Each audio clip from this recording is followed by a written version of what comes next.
ಚುನಾವಣೆ ಬರ್ತಾ ಇದೆ, ಅದು ಏಕೈಕ ಉದ್ದೇಶ. ನಿಮ್ದು ಚುನಾವಣೆ ಇಲ್ದಿದ್ರೆ ನೀವು ಒಬ್ರು ಸಿಗ್ತಿರಲ್ಲ ಕೈಗೆ. ಎಲ್ಲಿ ಭೂಗತ ಆಗ್ಬಿಡ್ತಿದ್ರು, ಎಲ್ಲಿ ಏನೇನು ಕೆಲಸಗಳು ಮಾಡ್ತಿದ್ರು ಅನ್ನೋದು ಅರ್ಥ ಆಗಲ್ಲ.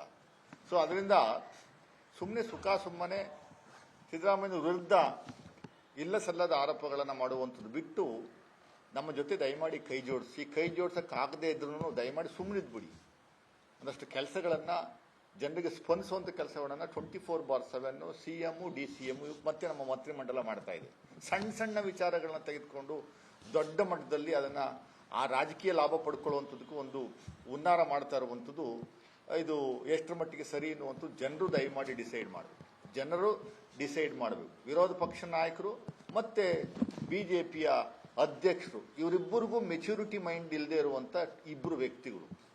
ಅವ್ರಿಗೇನಾದರೂ ಈ ವಿಚಾರಗಳ ಬಗ್ಗೆ ಹಿಂದೆ ಮುಂದೆ ಏನೂ ನೋಡದೇನೆ ಮಾಧ್ಯಮಗಳ ಮುಂದೆ ಬಂದು ಸುಮ್ಮನೆ ಹರ್ಚ್ಕೊಳ್ಳುವಂಥ ಕೆಲಸವನ್ನು ಮಾಡ್ತಾ ಇದ್ದಾರೆ.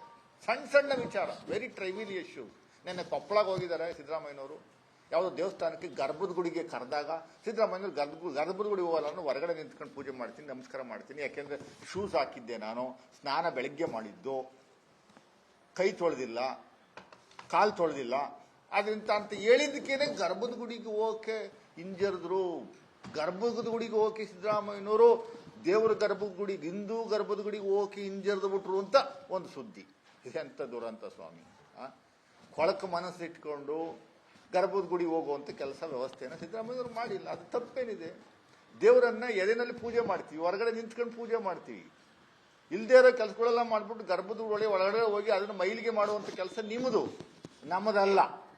ಅದರಿಂದ ಸಣ್ಣ ವಿಚಾರಗಳನ್ನ ಕೈಗೆತ್ಕೊಂಡು ದುರಂತದ ವ್ಯವಸ್ಥೆಯನ್ನು ನಿರ್ಮಾಣ ಮಾಡುವಂಥ ಕೆಲಸವನ್ನು ರಾಜ್ಯದಲ್ಲಿ ನಿರಂತರವಾಗಿ ಮಾಡ್ತಾ ಇದ್ದೀರಿ.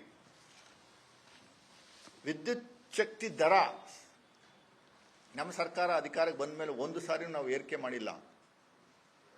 ನಿನ್ನೆಯಿಂದ November 1 ಎಫೆಕ್ಟಿವ್ ಬರುವಂಥದ್ದಕ್ಕೆ ಇಡೀ ರಾಜ್ಯಾದ್ಯಂತ ಎಲ್ಲ ಡಿಸ್ಕಾಮ್ಗಳಲ್ಲಿ 1 ಯೂನಿಟ್ಗೆ 40 ಪೈಸೆ ಕಮ್ಮಿ ಮಾಡಿದ್ದೀವಿ. 40 ಪೈಸೆ ರೈಟ್ ಫ್ರಮ್ ನವೆಂಬರ್ ಎಫೆಕ್ಟಿವ್ ಬರುವಂಥದ್ದಕ್ಕೆ ಕಮ್ಮಿ ಮಾಡಿದ್ದೀವಿ. ನೀವು ಅಧಿಕಾರದಲ್ಲಿ 4 ವರ್ಷ ಇದ್ದಾಗ 12 ಬಾರಿ ಹೆಚ್ಚಳ ಮಾಡಿದ್ರಿ. ಹೋಗೋ ಸಂದರ್ಭದಲ್ಲಿ ಹೆಚ್ಚಳ ಮಾಡಿಬಿಟ್ಟು ನಾವು ಸರ್ಕಾರ ಅಧಿಕಾರಕ್ಕೆ ಬಂದ ತಕ್ಷಣ ಸ್ಟ್ರೈಕ್ ಮಾಡಿದ್ರೆ ನಾವು ಮಾಡಿದ್ದೀವಿ ಅಂತ. ನಾವು ಮಾಡಿದ್ದಲ್ಲ. ಇದ್ರ ಬಗ್ಗೆ ಮಾತಾಡಿ. ಫ್ರೀ ಕರೆಂಟ್ ಗೃಹ ಜ್ಯೋತಿ ಕೊಟ್ಟು 40 ಪೈಸೆ ಕಮ್ಮಿ ಮಾಡಿದ್ದೀವಿ ಅಂದ್ರೆ ನೀವು ಲೆಕ್ಕ ಹಾಕೊಳ್ಳಿ. ಜನಪರ ಯಾರಿದ್ದಾರೆ?